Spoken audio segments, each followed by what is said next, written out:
All right. Well, we'll go ahead and we'll pray and then we'll get into the word. Mari kita mulai berdoa dan mulai pengajarannya. Mighty King, Lord, we thank you for this opportunity to get into your word, mighty God. Lord, to understand the things that you are trying to teach us, mighty God. Lord, I'm asking, Father, that you would cause this time to be beneficial to us, Lord. Lord, that we might understand your heart, that we might understand your character, mighty God, so that we would be more like you here on the earth. Yes. Lord, we love you and we thank you. In your name we pray. Amen. Amen. All right, so tonight we're going to talk about wisdom. Jadi malam hari ini kita akan berbicara tentang kebijaksanaan. Now, many of you probably are doing a reading plan where you read the Bible each day. Banyak dari kita punya perencanaan untuk baca Alkitab setiap hari. And one of the most common books that people do a reading plan through is Proverbs. Dan salah satu kitab yang paling sering dijadikan referensi bacaan setiap hari untuk Alkitab itu biasanya Amsal. And you probably noticed that Proverbs 8 is a very unique chapter. Dan kalian mungkin menyadari Amsal 8 itu pasal yang sangat unik. Wisdom describes itself as being there with God when God created the heavens and the earth. Karena kebijaksanaan mendeskripsikan dirinya bersama-sama dengan Tuhan saat Tuhan menciptakan dunia. Is this one on? Okay. Green. So, what we want to take a look at real quick is Proverbs chapter 2 verse 6 and understand what wisdom is. Jadi mari kita mulai dari Amsal 2 ayat 6 dan melihat apa sebenarnya kebijaksanaan itu. Because I have been thinking about this for a while. Karena saya sudah memikirkan tentang hal ini beberapa lama. We can read it in Bahasa, Proverbs 2 verse 6. Okay. Amsal 2 ayat 6, karena Tuhanlah yang memberi hikmat, dari mulutnya datang pengetahuan dan kepandaian. So it says, for the Lord gives wisdom, and from his mouth comes knowledge and understanding. So what we read here is we read three things. We read wisdom, we read knowledge, and we read understanding. Jadi dari yang kita baca di sini, kita lihat ada 3 kata. Yang pertama adalah hikmat atau kebijaksanaan. Yang kedua pengetahuan dan yang ketiga kepandaian. I'll reference Proverbs 24 verses 3 through 4. Referensi lain ada di Amsal 24 ayat 3 sampai 4. It essentially says that by wisdom a house is built, and by understanding it is established, and by knowledge the rooms are filled. Jadi intinya dibilang di situ dengan hikmat rumah didirikan dan ditegakkan dengan pengertian, dengan pengetahuan kamar-kamar diisi. Now, you probably are catching already that there's a distinction that having wisdom is not the same thing as having understanding. Jadi mungkin kalian semua sudah menangkap bahwa memiliki hikmat nggak sama dengan memiliki pengetahuan atau memiliki pengertian. Exodus 31 verse 3, Bezalel was filled with the Spirit of God, and he was given ability, intelligence, with knowledge, and with craftsmanship. Lalu kita bisa lihat di Keluaran 31 ayat 3. Keluaran 31 ayat 3 dikatakan Bezalel dia dipenuhi dengan roh Tuhan, dengan hikmat, pengertian, pengetahuan, dan berbagai keahlian. So what we read is that the Bible is putting wisdom, knowledge, and understanding besides one another. They are related, but they are not the same. Jadi kita bisa melihat bagaimana Tuhan selalu memposisikan hikmat, pengetahuan, dan pengertian itu berdekatan satu sama lain. Mereka memiliki hubungan, tapi mereka nggak sama. So when we talk about wisdom this evening, wisdom doesn't just mean the right decision or someone who is the smartest.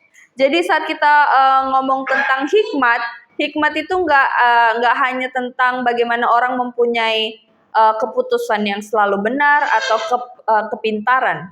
Here's kind of like our working vocabulary we're going to use this evening. Jadi ini vocabulary perbendaharaan kata yang akan kita pakai. Knowledge, understanding, and wisdom. Ada pengetahuan, pengertian, dan hikmat. Knowledge is what is true. Pengetahuan itu tentang apa yang benar. It's essentially the ability to accumulate facts, information, things that are true about our world. Jadi intinya adalah pengetahuan itu seperti tentang bagaimana kita bisa mengumpulkan fakta-fakta. Meaning, you can have knowledge of a fish. Jadi kayak seperti kita bisa punya pengetahuan tentang ikan. How many of you know about the arowana? Seberapa dari kalian yang tahu tentang ikan arwana? Maybe you don't know arowana, maybe you know a koi fish. Mungkin ada yang nggak tahu arwana tapi tahu ikan koi. Or maybe just a goldfish. Atau mungkin ikan mas. See, I could keep listing fish and eventually we come to a point where there's a fish you don't know.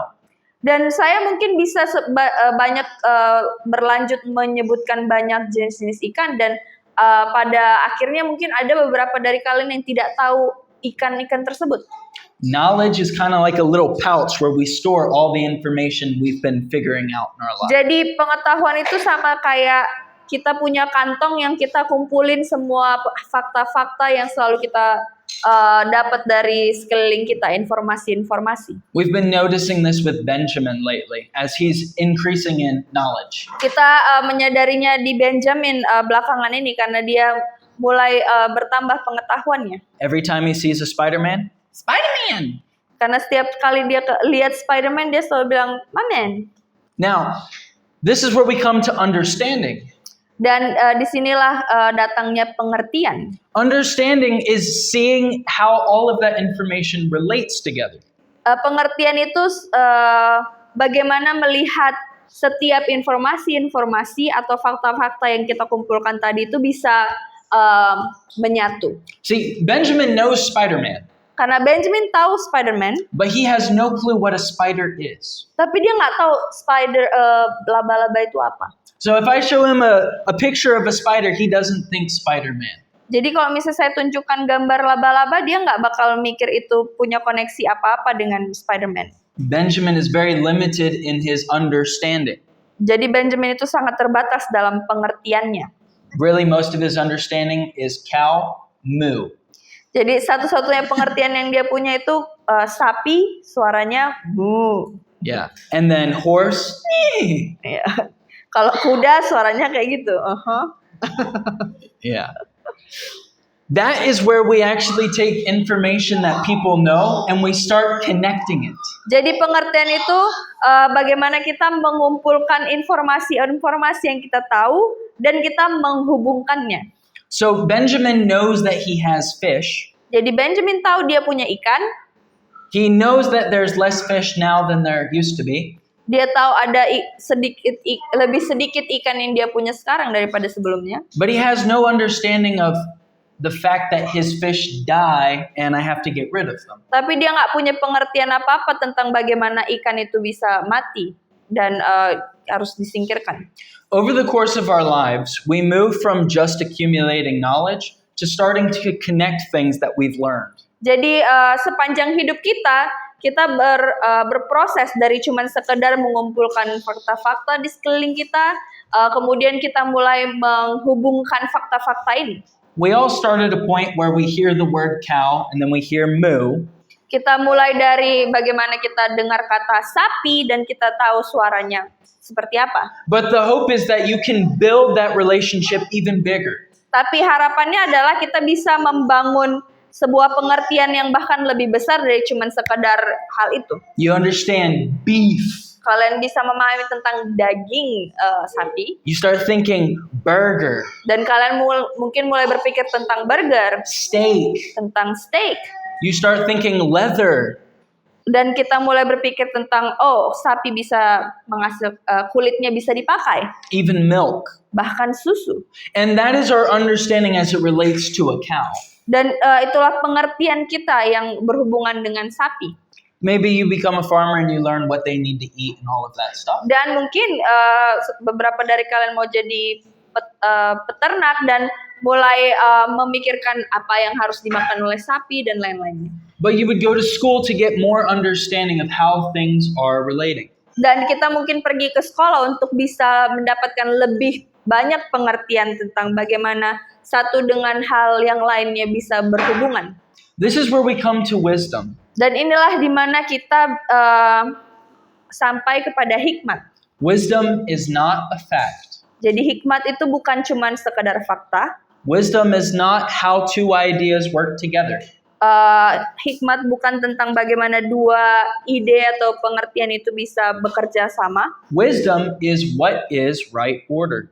Tapi hikmat itu tentang apa yang benar tatanannya. Knowing the fitting order of what is known and understood, and our willingness to act on what we know is Jadi correct. hikmat itu mengetahui apa yang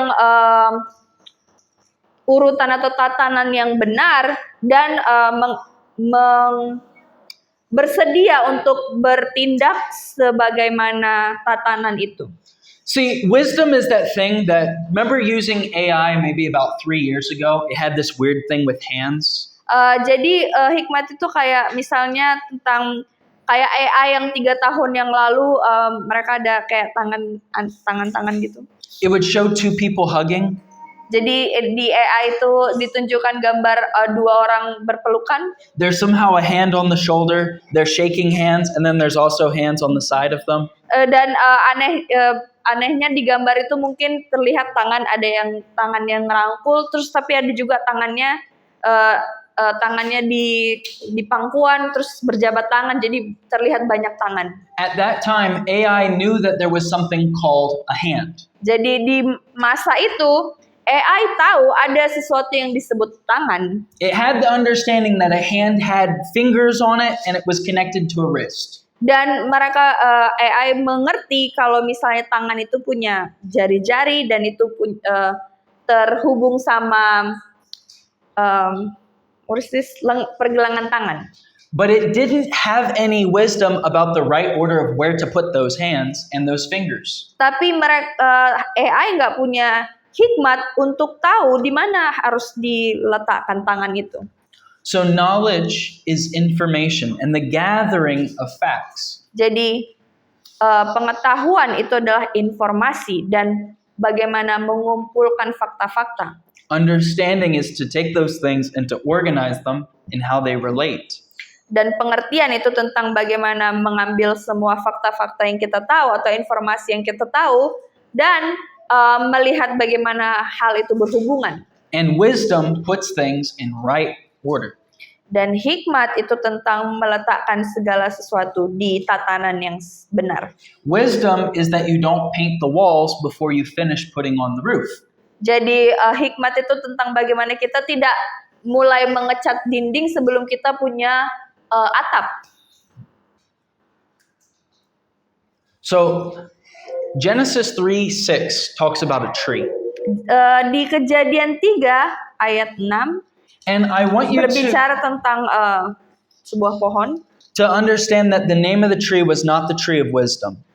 Dan saya mau kalian memahami di sini bahwa nama pohon ini bukan pohon hikmat, That it's actually called the tree of knowledge, tapi pohon ini disebut pohon pengetahuan. not the tree of understanding, Bukan pohon pengertian, the tree of knowledge of good and evil. tapi pohon pengetahuan tentang yang baik dan yang jahat. Most of us know this story. Dan kebanyakan dari kita harusnya semua udah tahu tentang cerita ini. There's essentially a snake, and the snake is saying, "Can you eat from this tree?" Intinya cerita ini berbicara tentang ada seekor ular yang bilang, bisa kamu makan buah dari pohon ini? But he mostly asks it by saying, "Did God really say that you can't eat from any tree in the garden?" Tapi sebenarnya si ular ini bilang, apakah benar Tuhan bilang kamu tidak bisa makan dari pohon manapun? Eve was not tempted by the tree because the fruit was very nice. Jadi Hawa itu sebenarnya tidak tergoda untuk makan buah itu karena buahnya terlihat enak. I don't think there's ever really been a fruit that would tempt me. Dan saya rasa tidak akan ada buah manapun yang bisa menggoda saya. I mean, I'm not that excited about apples and oranges. Saya nggak terlalu tergoda sama apel ataupun jeruk. I have seen some people get pretty crazy about some durian. Saya pernah lihat ada beberapa orang yang tergila-gila sama durian. And I have seen kids get pretty crazy over the easy peel mandarin oranges. Dan saya juga pernah lihat anak-anak kecil yang tergila-gila sama jeruk. But let's take a look at Genesis 3:6 and read what it says after the tree looked like it was good for food. Tapi mari kita lihat di Kejadian 3 ayat 6 dan lihat apa yang dikatakan di situ saat Hawa melihat bahwa buah pohon itu baik. So when the woman saw that the tree was good for food and that it was a delight to the eyes and the tree was to be desired to make one wise, she took of its fruit and ate. She also gave some to her husband who was with her, and he ate. Perempuan itu melihat bahwa buah pohon itu baik untuk dimakan dan menarik untuk dipandang. Lagi pula pohon itu diminati karena memberi pengertian atau hikmat. Lalu ia memberikannya juga lalu ia memetik buahnya dan memakannya. Ia memberikannya juga kepada suaminya yang bersamanya, dan suaminya pun memakannya. The tree is the knowledge of good and evil. Pohon itu disebut pohon pengetahuan tentang yang baik dan yang jahat. It does not have the ability to make one wise. Pohon itu nggak punya kemampuan untuk memberikan hikmat. Eve is relying on her senses. Tapi Hawa itu bersandar sama indranya. She's using her sight. Dia menggunakan penglihatannya. She's thinking about it with her mind. Dia memikirkan tentang buah itu dengan pikirannya. Of all the levels of comprehension, knowledge is one of the easiest to get. Dan dari setiap tiga kata ini, yang paling mudah didapatkan itu sebenarnya pengetahuan. She's trying to recognize what is correct and what is incorrect, what's true and false. Dia mencoba untuk menyadari apa yang benar, apa yang salah. And in her knowledge, she becomes deceived. Dan di dalam pengetahuannya dia menjadi tertipu. When she's trying to understand this tree and she's trying to understand what the snake is talking about, her conclusion is very wrong. Saat dia mencoba untuk mengerti apa sebenarnya makna pohon ini dan apa sebenarnya yang dimaksud dari si ular, kesimpulan yang dia buat itu salah. Desirable to make one wise. Karena kesimpulan yang dia pakai itu buah itu memberi pengertian, membuat orang bijak. She thinks that if her eyes are open, that she will be wise. Jadi dia berpikir kalau misalnya matanya terbuka, berarti dia akan menjadi berhikmat. Well, we know very much what happened at the end of this. Tapi kita sangat tahu apa yang akan terjadi setelah dia memakan buah ini. Eve did not become wiser. Hawa tidak menjadi lebih bijak. Adam did not become wiser. Bahkan Adam juga tidak menjadi lebih bijak. They became knowledgeable of sin. Tapi mereka jadi punya pengetahuan tentang dosa. They got to experience with their senses what it was like to disobey. Dan mereka bisa memiliki pengalaman apa rasanya tidak taat. But in doing that, they did not find wisdom. Tapi dalam melakukan hal itu mereka nggak menemukan hikmat. See, because for Eve to eat the fruit, she had to do it by going out of right order. Karena untuk Hawa bisa makan buah itu, dia sebenarnya melakukannya di luar dari tatanan yang seharusnya. And apart from right order, we cannot find wisdom. Tapi kalau kita tidak melakukan sesuatu sesuai dengan tatanan, kita nggak akan bisa mendapatkan hikmat. Knowledge is good and understanding is good, but they only get us so far. Pengetahuan dan pengertian itu baik dan bagus, tapi keduanya tidak bisa membawa kita kemana-mana. Eve's knowledge and understanding led her to disobey. Karena pengetahuan dan pengertian Hawa bahkan membawanya ke ketidaktaatan.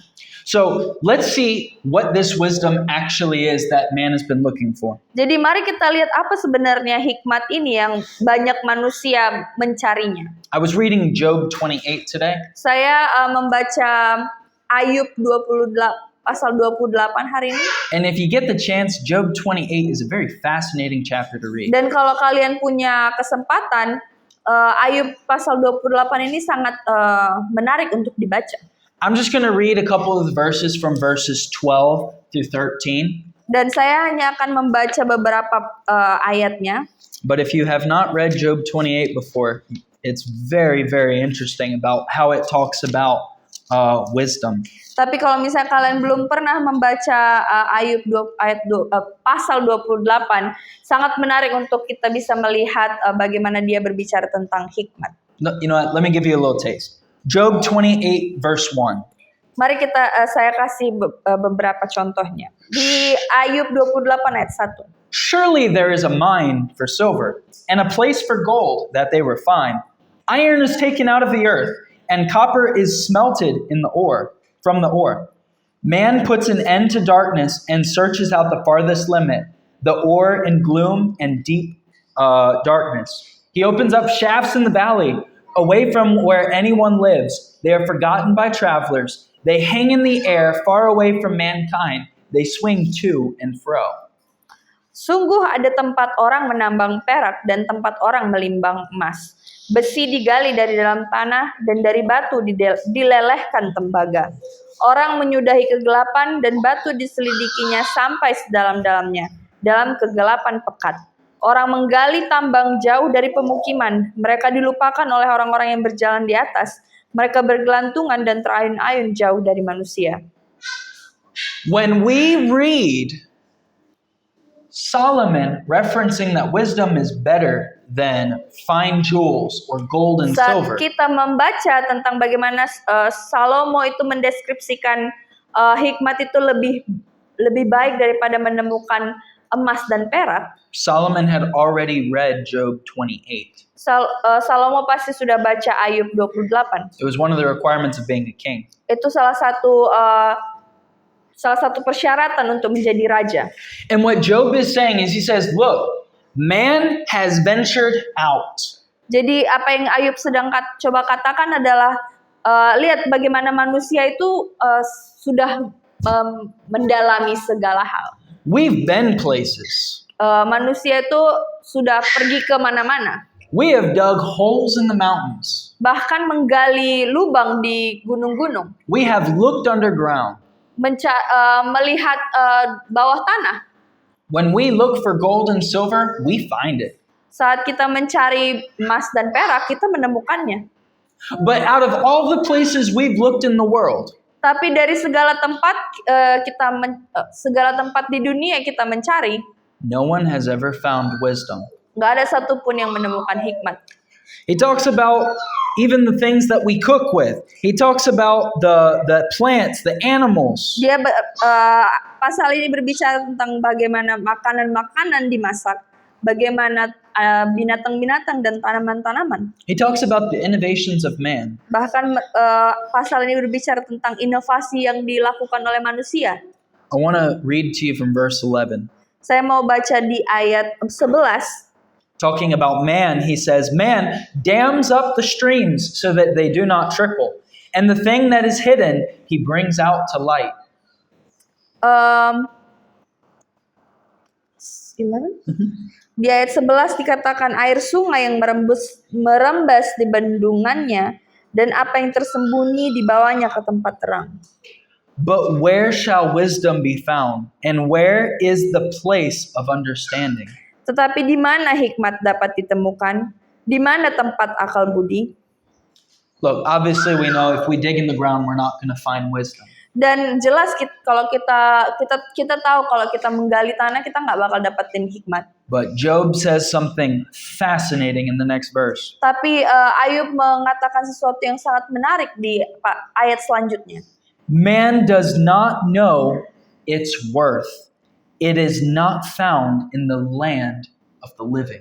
Jalan ke sana tidak diketahui manusia. Kalau dalam bahasa Inggrisnya dikatakan manusia bahkan tidak tahu nilainya. Dan hikmat tidak didapati di negeri orang hidup. The next verse, the sea and the deep say, hey, it's not with me. Di ayat selanjutnya dikatakan, kata samudra raya, ia tidak di dalamku. Dan kata laut, ia tidak ada padaku. Verse 20 asks, from where then does wisdom come? And from where is the place of understanding? Dan di ayat 20 ada pertanyaan, hikmat itu dari manakah datangnya? Dan akal budi di manakah tempatnya? It is hidden from the eyes of all living and concealed from the birds of the air. Ia terselubung dari mata segala yang hidup, bahkan tersembunyi bagi burung di udara. Abaddon and death say, we have heard a rumor of it with our ears. Kebinasaan dan maut berkata, hanya desas-desusnya yang sampai ke telinga kami.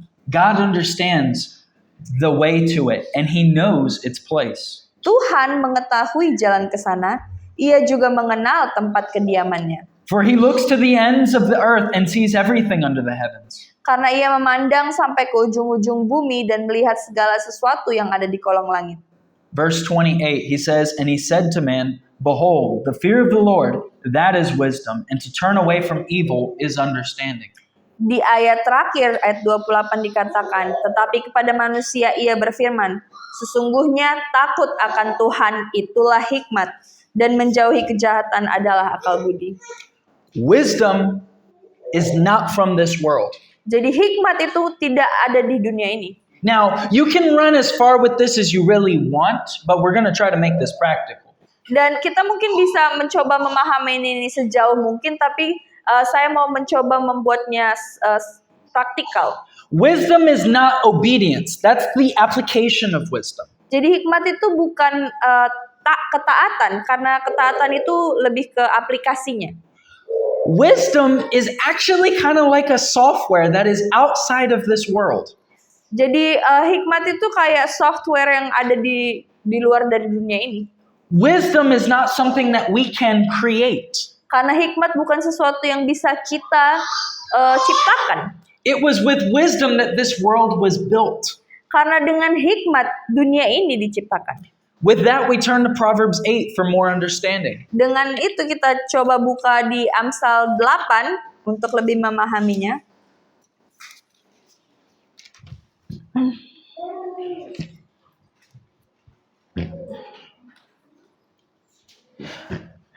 My notes say 27-28, but I'm going to just real quick reference verse 22. It says, the Lord possessed me at the beginning of His work, the first of His acts of old. Verse 21? 22. 22.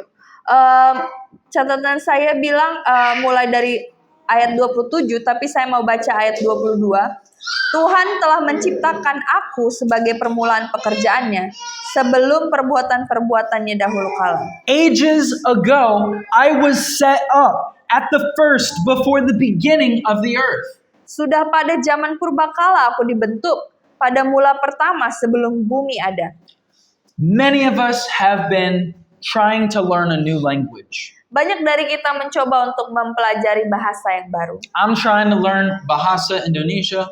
Saya mencoba untuk belajar bahasa Indonesia. Some of y'all have it even more difficult and you're trying to learn English. Beberapa dari kalian mungkin lebih sulit lagi karena kalian harus belajar bahasa Inggris. And when you're learning a new language, there's this thing called an adjective. Dan saat kita belajar tentang bahasa yang baru, ada kata yang kita sebut kata sifat. It's something that we use to describe a noun. Sesuatu yang kita pakai untuk mendeskripsikan kata benda. So like you can use the word fat. Jadi kita bisa pakai kata gemuk. And you can use that to describe a person. Dan kita bisa pakai kata Hopefully itu not untuk me. mendeskripsikan seseorang. You can use the word big Kita bisa pakai kata besar to describe a house. untuk mendeskripsikan sebuah rumah. Wisdom is not an adjective. Tapi hikmat itu bukan sebuah kata sifat. It is not something that we describe someone who is a super genius. Hikmat itu bukan sesuatu yang kita pakai untuk mendeskripsikan seseorang yang adalah jenius. Wisdom actually doesn't really rely on that much knowledge or understanding. Karena hikmat bahkan sebenarnya tidak bergantung sama pengetahuan ataupun pengertian. Wisdom is the right order of the way that things should work together. Tapi hikmat itu adalah tatanan yang benar bagaimana sesuatu itu bekerja. See, knowledge of a fact is of something that is created. Jadi kita bisa lihat pengetahuan atau fakta-fakta ini adalah sesuatu yang diciptakan. So for instance, I can talk about fish, but when God created the heavens and the earth, there wasn't fish yet. Saya bisa berbicara tentang ikan, tapi bahkan waktu Tuhan menciptakan langit dan bumi, belum ada ikan. Our senses are really limited to just whatever's in this created world. Jadi indera-indera kita itu sebenarnya terbatas sama apa yang tercipta di dunia ini. But before there was a sun, moon, and stars, wisdom existed. Tapi bahkan sebelum ada matahari, bulan, dan bintang, hikmat itu sudah ada. Right order. Tatanan yang benar. And with right order, God created everything that we see. Dan dengan tatanan yang benar itu, Tuhan menciptakan setiap hal yang kita lihat. If you build a house, you don't come back a week later and your house got deleted. Jadi kalau kita membangun sebuah rumah, kita nggak bakal seminggu kemudian ngelihat dan rumah itu dihapus. If I plant some basil, it doesn't accidentally become a tomato. Kalau saya menanam tanaman basil, nggak akan mungkin tumbuhnya itu tomat. I mean, unless someone sold me the wrong seeds. Kecuali orang itu memberikan saya biji yang salah. But it's the fact that this world is so predictably the same. Tapi fakta bahwa bagaimana dunia ini sangat bisa diprediksi. That we actually can use this world to our advantage. Dan kita sebenarnya bisa menggunakan dunia ini untuk keuntungan kita.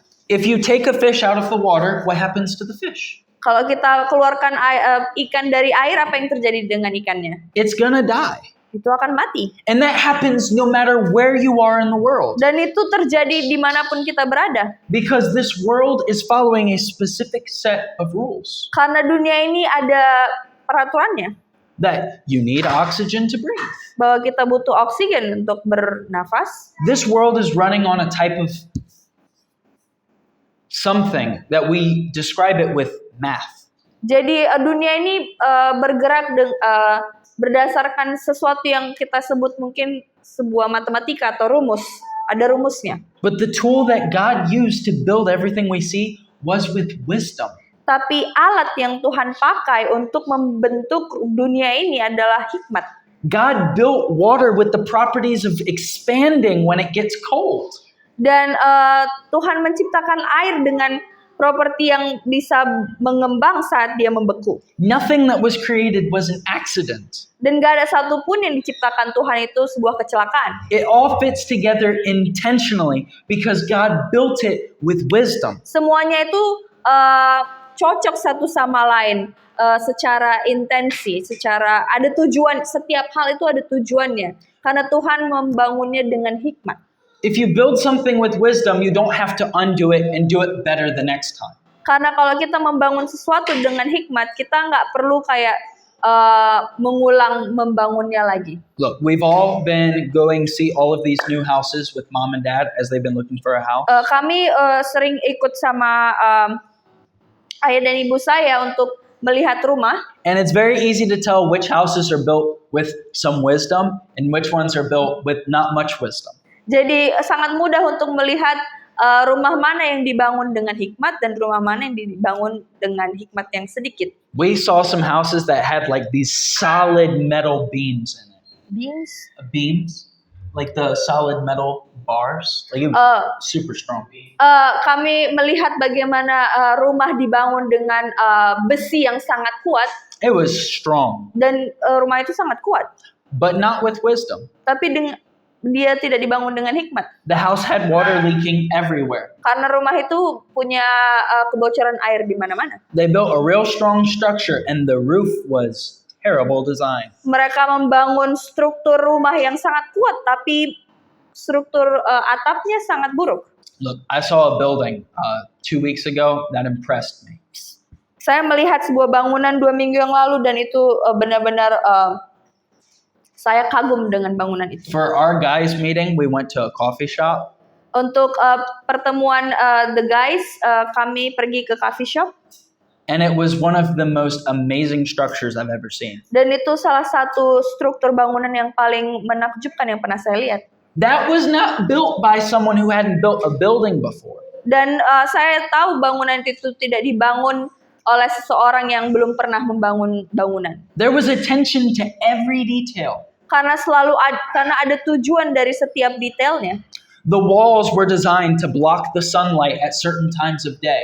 Bahkan dindingnya dibangun untuk menghalangi sinar matahari untuk menghalangi sinar matahari yang masuk. But in the evening and the morning to let maximum light in the building. Tapi di pagi hari dan malam hari tembok itu justru membuat sinar mataharinya masuk dengan optimal. That wasn't just something that somebody came up with in 2 minutes. Dan itu bukan sesuatu yang bisa didapati orang idenya dalam 2 menit. It was intentional. Karena setiap hal yang ada di bangunan itu punya tujuan. They thought about all the pieces, how they work together, the electrical, the lighting, the structure. Mereka memikirkan segala hal yang ada dalam bangunan itu dengan tujuannya, setiap listriknya, setiap semuanya. But all of that engineering pales in comparison to just some of the simplest things God has created. Tapi segala hal yang ada di bangunan itu nggak ada apa-apanya dibandingkan apa yang Tuhan ciptakan. I mean, if you just look at like how bacteria work and stuff, it's crazy. Kalau kita lihat bagaimana bakteri bekerja, itu sangat gila. If you look at the biology behind a tree and how the trees grow, it's mind-blowing. Kalau kita lihat bagaimana pohon bisa bertumbuh, itu benar-benar sangat menakjubkan. The fact that every single one of our cells has enough code in it to recreate you. Fakta bahwa setiap sel dalam tubuh kita punya cukup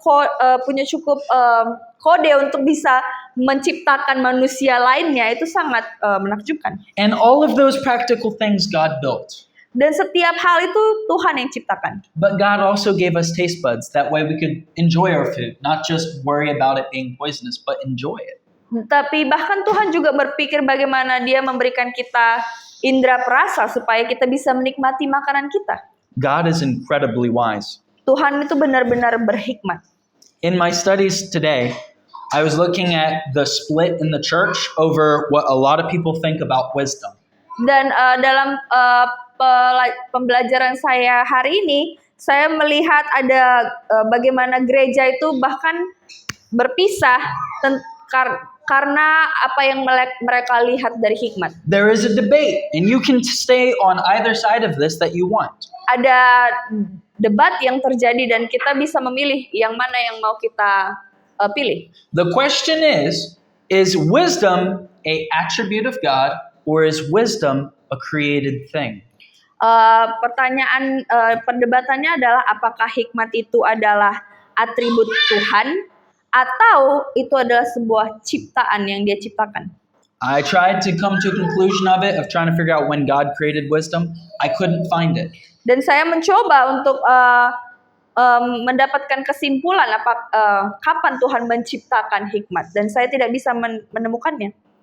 You cannot create your own wisdom. Kalian tidak bisa menciptakan hikmat kalian sendiri. I cannot create my own wisdom. Saya tidak bisa menciptakan hikmat saya sendiri. Wisdom exists, and we either are using it or we're not.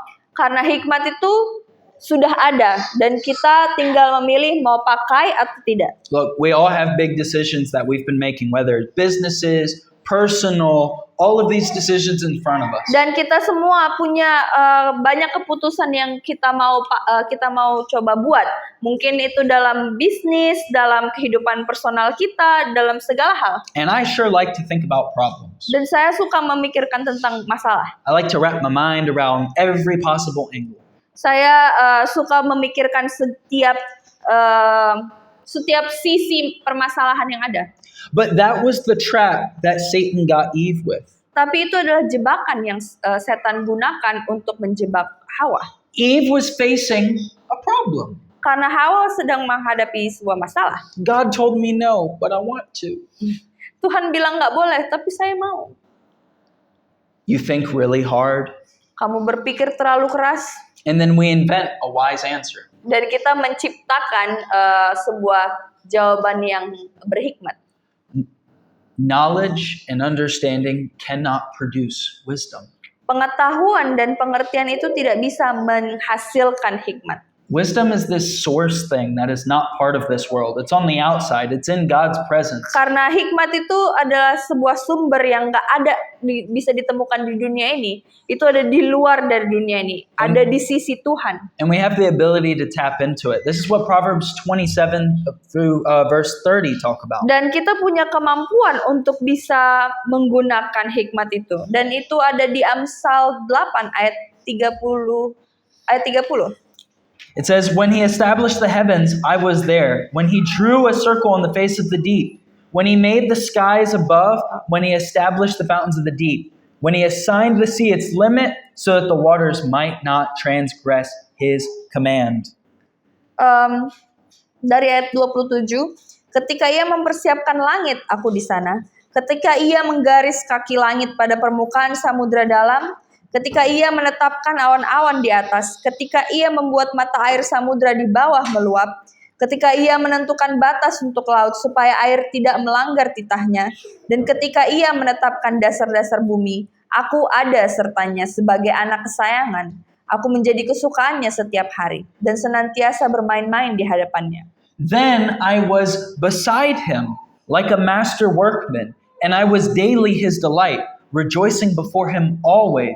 Rejoicing in his inhabited world and delighting in the children of man.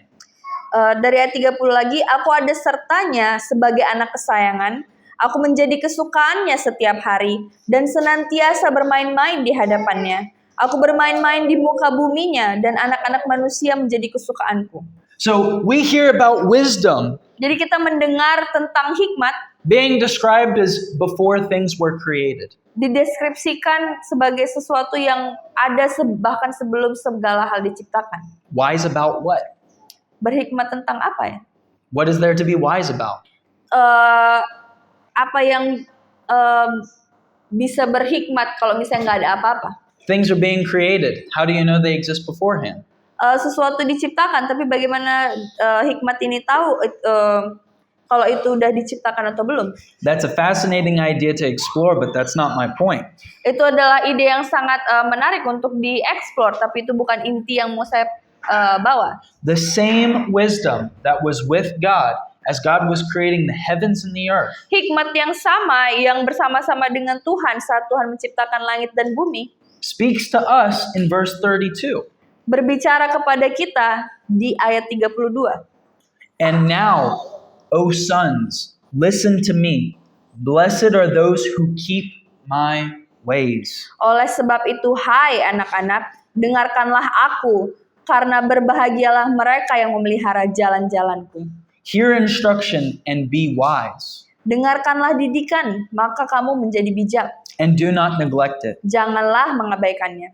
Blessed is the one who listens to me, watching daily at my gates, waiting besides my doors. Berbahagialah orang yang mendengarkan aku, yang setiap hari menunggu di pintuku, yang menjaga tiang pintu gerbangku. For whoever finds me finds life and obtains favor from the Lord. Karena siapa mendapatkan aku, mendapatkan hidup, dan Tuhan berkenan kepadanya.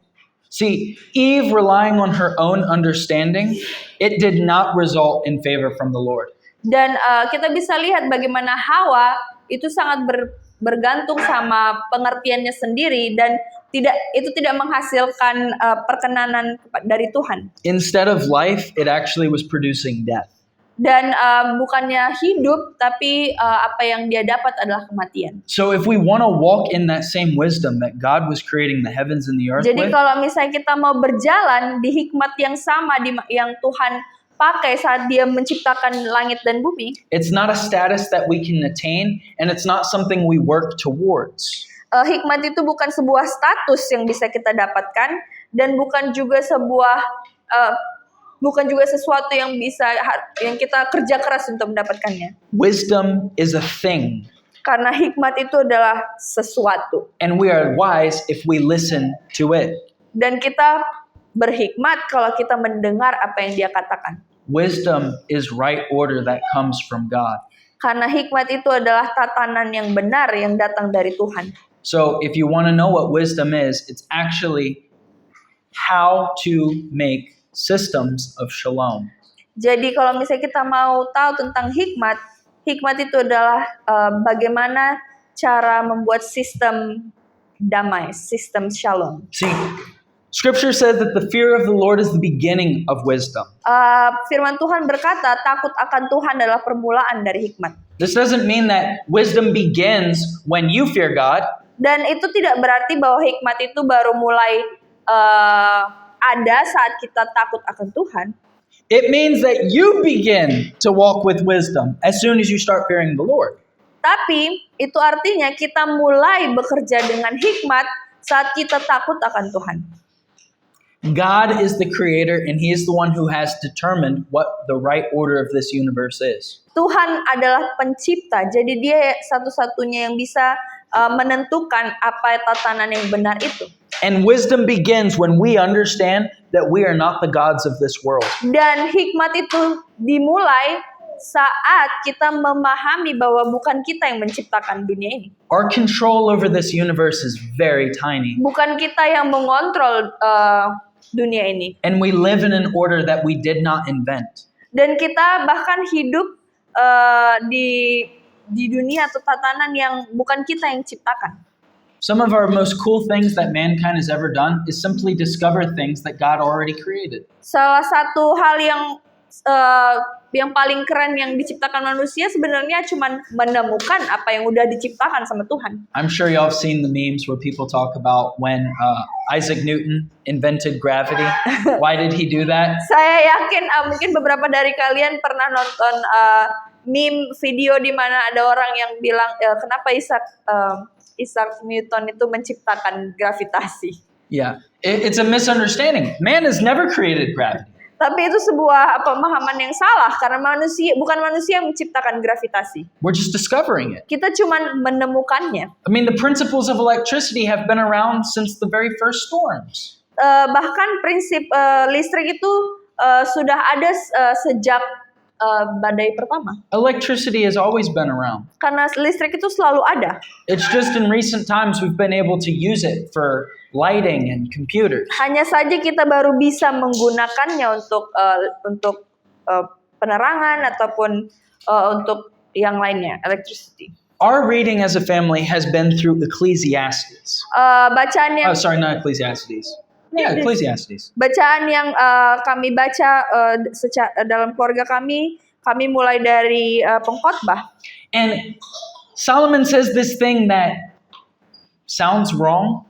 Dan Salomo mengatakan sesuatu yang menurut yang kayak kedengarannya tuh salah. He goes, "There's nothing new under the sun." Dia bilang nggak ada satupun yang baru di dunia ini. Now, we've all read that and we gloss over it. Dan kita semua membaca tentang itu dan kita mungkin mulai mengaburkan kata-katanya. And we just assume like, yeah, Solomon, you're very wise. You're right. I just don't know how. Mungkin kita cuma bilang, oh Solomon itu memang sangat berhikmat ya, mungkin dia benar. Because I read that and I say, what do you mean nothing new under the sun? Karena saya waktu baca ayat itu saya berpikir, maksudnya apa nih? Nggak ada satupun yang baru di bawah matahari. Saul didn't call David on a phone. Karena Saul nggak memanggil Daud lewat telepon. When the proclamation went out to bow down to Nebuchadnezzar's statue, that wasn't a newspaper. Waktu ada proklamasi tentang orang-orang harus tunduk kepada Raja Nebukadnezar, itu nggak ada di koran. There was iron chariots, but they didn't have a car. Mungkin ada kereta besi, tapi nggak ada mobil. I mean, maybe they had abacus where they count with the beads and stuff, but they didn't have a computer. Mungkin mereka punya sempoa yang mereka bisa menghitung pakai biji-biji, tapi mereka nggak punya kalkulator atau komputer. What do you mean there's nothing new under the sun? There's Jadi, tons of new things. Apa maksudnya nggak ada satupun yang baru di bumi ini? Karena menurut saya banyak hal yang baru. I have come to realize that is not what Solomon is saying. Jadi saya mulai menyadari bahwa itu bukan yang Salomo maksud. Because you remember that scripture describes Solomon as what? Being the smartest guy that ever lived? Apakah kalian ingat Salomo dideskripsikan sebagai apa di Alkitab? Sebagai orang yang paling pintar yang pernah hidup? No. We read about him being the wisest. Tidak. Kita membaca bahwa Salomo dideskripsikan sebagai orang yang paling berhikmat. That means his understanding was beyond just what you can see. Itu artinya pemahaman yang dia punya itu jauh melebihi apa yang bisa kita lihat. It's like Solomon looked outside of this world and goes, the whole bubble is a trap. You're going to discover things, but they already existed. You're going to do new things with it, but it's all the same thing. Jadi Salomo itu kayak bisa melihat di luar dari dunia dan melihat bahwa ini kayak sebuah jebakan atau sebuah perangkap yang mungkin kita berpikir kita menemukan atau menciptakan sesuatu yang baru, tapi sebenarnya itu sudah ada. You might invent medicine, but you'll still have the problem with human corruption. Kita mungkin bisa menciptakan sebuah obat, tapi kita masih punya masalah tentang korupsi. Solomon in all of his wisdom recognized that there is nothing new under the sun. Dan Salomo dengan segala hikmat yang dia punya menyadari bahwa tidak ada satupun yang baru. He wasn't talking about man's inventions. Tapi dia tidak berbicara tentang ciptaan manusia. He's saying there's not going to be any new planets that God just randomly creates. Tapi dia sedang bilang nggak akan ada tiba-tiba planet baru yang secara tiba-tiba muncul. God's not going to release a new update on water in a couple years. Tuhan nggak akan tiba-tiba update tentang bagaimana ada air yang baru. Everything that is what it is. Jadi apa yang ada sekarang itulah yang ada. And if you try to learn it all, you won't have enough time. Dan kalau kita mencoba untuk mempelajari segalanya, kita nggak punya cukup waktu. Because Solomon goes on to say that there's much weariness in reading of books and writing Karena of books. bahkan Salomo bilang terlalu banyak kekhawatiran dalam terlalu banyak membaca. And when you read him as the smartest guy, you're like, well, why? What you got against an education? Tapi kalau kita baca tentang hal ini, jadi apa yang dia pikirkan tentang edukasi atau pendidikan? Because Solomon was looking so far beyond that. He goes, no, you're looking at the code that God built this world with, the relationship of physics and Jadi chemistry. Salomo sebenarnya melihat jauh dari apa yang kita bisa lihat. Mungkin kita cuma bisa melihat apa yang ada di dalam yang diciptakan Tuhan tentang rumus-rumus yang ada. If you master chemistry, that does not make you wiser. Kalau kamu adalah seorang ahli kimia, itu nggak akan membuat kamu lebih berhikmat. You can be, well, no one here knows MacGyver, so I can't use that. You could create something out of paper clips and bubble gum and batteries. Kalian mungkin bisa menciptakan sesuatu dari jepitan kertas atau dari permen karet. You could build a business with nothing. Kalian bisa membangun sebuah bisnis dengan dari nggak ada apa-apa. But wisdom only comes from God. Tapi hikmat itu cuma datang dari Tuhan. And the reason why I'm sharing this with you is I feel like I'm in a season right now where I want to learn as many things as I possibly can. Jadi alasan kenapa saya mau membagikan hal ini dengan kalian adalah saya ada di musim di mana saya mau mempelajari segala sesuatu. If you get into coffee beans, there's like the planting of coffee beans, there's the bitterness, there's a whole chemistry behind coffee beans. Kalau kita mau belajar tentang biji kopi, ada bagaimana cara menumbuhkannya, bagaimana cara menanamnya, dan ada berbagai banyak hal yang bisa kita pelajari tentang biji kopi. Maybe your thing is fish and you just like all the different species of fish. Mungkin kalian tertarik sama ikan dan kalian mau mempelajari segala spesies ikan yang ada. Maybe you're like me and you like the computers and the software. Mungkin kalian seperti saya yang suka tentang komputer dan software. God built this world so cool that there is literally not enough time for you to be able to do everything. Tuhan menciptakan dunia ini sangat keren sampai kita nggak ada cukup waktu untuk bisa mempelajari segalanya. You can spend all of your life learning and that does not bring you closer to God. Dan kalian bisa menghabiskan segala sisa hidup kalian belajar tentang segala hal, dan itu tidak akan membawa kalian mendekat kepada Tuhan. Because when we look at creation and we look at the things God has created, it's supposed to cause in us this amazement of how wise and how creative and how powerful our God is. Karena saat kita melihat segala ciptaan yang ada, harusnya itu membuat kita menyadari seberapa berhikmat, seberapa kreatif, dan seberapa berkuasanya Tuhan. But if our reaction is just, well, I'm just going to become smarter, Tapi kalau reaksi kita cuman bilang, oh aku cuman mau jadi lebih pintar, then we're actually wasting the opportunity to worship our God, the worship He is due. itu artinya kita sebenarnya sedang membuang-buang waktu kita untuk tidak menyembah Tuhan. God didn't just make us dumb and put us in this cage for us to live 120 years in. Karena Tuhan nggak menciptakan kita untuk jadi orang bodoh yang tinggal di dalam kandang dan tinggal sampai seumur 120 tahun. God's invitation to wisdom has nothing to do on how smart we are. Karena undangan Tuhan kepada kita untuk mendengarkan hikmat itu bukan supaya kita itu jadi lebih pintar. He says in James 1 verse 5, Dia berkata hal ini di Yakobus 1 ayat 5. if any of you lack wisdom, let him ask God, who gives generously to all without reproach, and it will be given to him.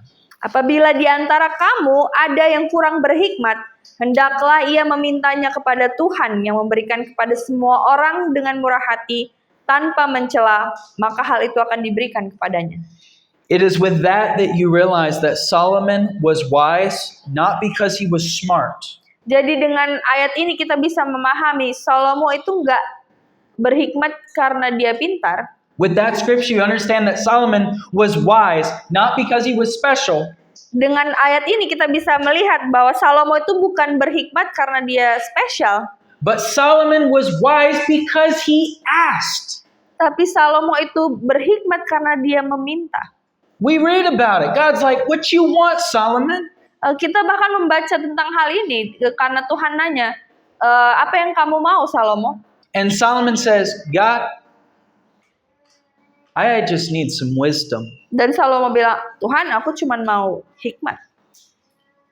Riches came, knowledge came, understanding came. Kekayaan mungkin datang, pengetahuan dan pengertian datang. Solomon received wisdom because he asked, not because he was special.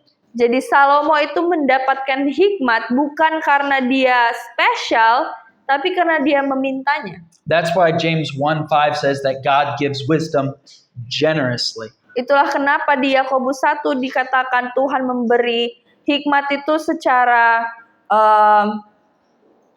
murah hati.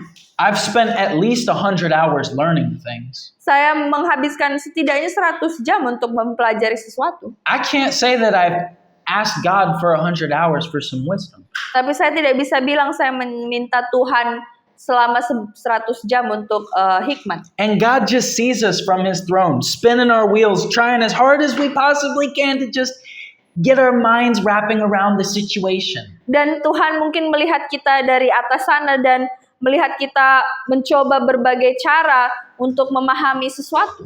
And God's just sitting there like, if you just ask, I give you wisdom, and it's far beyond what you can understand. Dan Tuhan mungkin bilang, kalau misalnya kamu cuma minta aja, aku akan berikan kamu hikmat yang lebih dari apa yang kamu bisa pahami.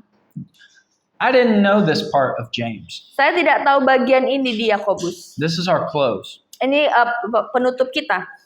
James 3 talks about wisdom. I always read James 1 talking about wisdom. Yakobus 3 juga berbicara tentang hikmat. Biasanya saya cuma baca Yakobus 1 untuk lihat tentang hikmat. James 3, like verses like 14, talk about fake wisdom. Jadi Yakobus 3 ayat 14 itu berbicara tentang hikmat yang palsu. And essentially he gives a list of things like, hey, this is the fruit of fake wisdom. Intinya dia memberikan hal-hal yang menunjukkan bahwa itu adalah hikmat yang palsu. I'll read it here. It says, who is wise and understanding among you? By his good conduct, let him show his works in the meekness of wisdom. But if you have bitter jealousy, selfish ambition in your hearts, do not boast and be false to the truth. This is not wisdom that comes down from above, but is earthly, unspiritual, and demonic. Siapa di antara kamu yang bijak dan berbudi? Baiklah dengan cara hidup yang baik ia menunjukkan perbuatannya dalam kelemah lembutan yang lahir dari hikmat. Jika kamu menaruh perasaan iri hati dan mementingkan diri sendiri, janganlah memegahkan diri dan janganlah berdusta melawan kebenaran. Hikmat seperti itu tidak datang dari atas, tapi dari dunia, dari nafsu manusia dan dari setan. He goes on to describe not just like a fruit of the Spirit, Dia melanjut gak hanya mendeskripsikan tentang buah-buah roh, but actually the fruit that wisdom produces. tapi sebenarnya buah-buah yang dihasilkan dari hikmat. There is no amount of thinking, there is no amount of studying, there is no amount of planning that can produce these 9 things. Gak ada satupun banyaknya berpikir, banyaknya belajar, dan banyaknya pengertian yang bisa menghasilkan hal-hal ini. It says this in verse 17, but the wisdom that comes from above is first pure, then peaceable, gentle, open to reason, full of mercy and good fruits, impartial and sincere. And a Namun, harvest of righteousness is sown in peace by those who make peace. namun hikmat yang dari atas pertama-tama murni, selanjutnya cinta damai, peramah, penurut, penuh belas kasihan, dan buah-buah yang baik, tidak memihak dan tulus ikhlas. Buah yang terdiri dari kebenaran ditaburkan dalam damai untuk mereka yang membawa damai. Do you notice how this idea of wisdom ends with peace? Kalian bisa menyadari bahwa ide hikmat ini berakhir dengan kedamaian. If you open this in Blue Letter Bible, you're going to find Greek words. Kalau kalian buka ini di Blue Letter Bible, kalian bisa menemukan kata bahasa Yunaninya. But we all know what that Hebrew word is behind it. Tapi kita tahu apa kata Ibrani dari kata ini. Shalom, Shalom, right order. tatanan yang benar. Wisdom produces right order on the earth. Hikmat itu menghasilkan tatanan yang benar. In everything that a man can do in his life, he can help the world, he can make better crops and medicine, Dalam segala hal yang manusia bisa lakukan untuk membuat dunia ini lebih baik, dia mungkin bisa membuat menciptakan alat pertanian atau menciptakan metode baru dalam menanam sebuah tanaman. but he can't produce a harvest of righteousness and peace. Tapi dia tidak bisa menghasilkan panen kebenaran dan damai. I have spent so much time trying to get more and more understanding. Saya menghabiskan banyak waktu untuk mendapatkan banyak pengertian, To learn more facts, untuk belajar lebih banyak fakta-fakta, to connect all the ideas, untuk menghubungkan segala ide-ide. but that will never bring me to wisdom. Tapi itu tidak akan membawa saya ke hikmat. In all of your studying of the Bible, no matter how good you are at connecting scriptures, Dalam setiap pembelajaran kalian tentang Alkitab, nggak peduli seberapa baiknya kalian dalam mengkoneksi setiap ayat, although it might be knowledge and understanding, it's not wisdom unless it can produce right order. mungkin itu bisa memberikan kalian pengetahuan dan pengertian, tapi kalau itu bukan hikmat, itu tidak akan bisa membawa kalian kepada kebenaran ataupun damai. So we're in a season where we've been talking about worshiping God rightly. Dan kita ada di musim di mana kita banyak berbicara tentang penyembahan kepada Tuhan. I'm fascinated by the idea of our spirit communicating with God's spirit like an interface. Dan saya sangat tertarik dengan pemahaman bagaimana roh kita itu bisa berkomunikasi dengan roh Tuhan. What it should remind us is that this world is so temporary. Dan itu harusnya mengingatkan kita bahwa dunia ini tuh sangat temporary, sangat sementara. We will not live long enough to be able to learn all the things we want to learn. Kita nggak akan bisa hidup cukup lama untuk bisa mempelajari segala hal yang kita mau pelajari. But there's an invitation today for us to participate in wisdom now. Tapi ada undangan hari ini untuk kita untuk berpartisipasi dalam mendengarkan hikmat. Wisdom like Joseph. Hikmat seperti yang ada di Yusuf. He knew what to do with the famine, even though there's no scripture reference of him ever planting crops. Dia tahu apa yang harus dilakukan dalam musim kelaparan, bahkan saat dia nggak punya referensi apa-apa tentang bagaimana menanam tanaman. Wisdom like Bezalel, to be able to create the artifacts for God's house. Bahkan hikmat seperti yang dimiliki oleh Bezalel, yang dia punya hikmat untuk tahu bagaimana membangun bait Tuhan. With no previous experience. Dia nggak punya pengalaman sebelumnya. We're being called into a season of doing things that we have zero experience doing. Mungkin kita dipanggil mungkin kita di musim di mana kita dipanggil untuk melakukan sesuatu yang belum pernah kita lakukan sebelumnya. Or maybe we have experience but we don't feel talented. Atau mungkin kita punya pengalaman tapi kita nggak merasa kita punya bakat di situ. It's like, oh God, you're calling us to do outreach, but it's really difficult to start conversations with strangers. Tuhan mungkin manggil kita untuk outreach, tapi susah untuk kita memulai percakapan. Look, it's difficult for me. I'm like, what are we going to talk about? Dan itu susah juga untuk saya, apa yang harus saya katakan. But then there's leaning on our own understanding, or there is trusting in God's wisdom. Tapi ada di mana kita menyandar kepada pengertian kita sendiri, atau kita menggunakan hikmat dari Tuhan. I want to trust in God's wisdom. Saya mau percaya pada hikmat Tuhan. Don't you? Apakah kalian juga mau?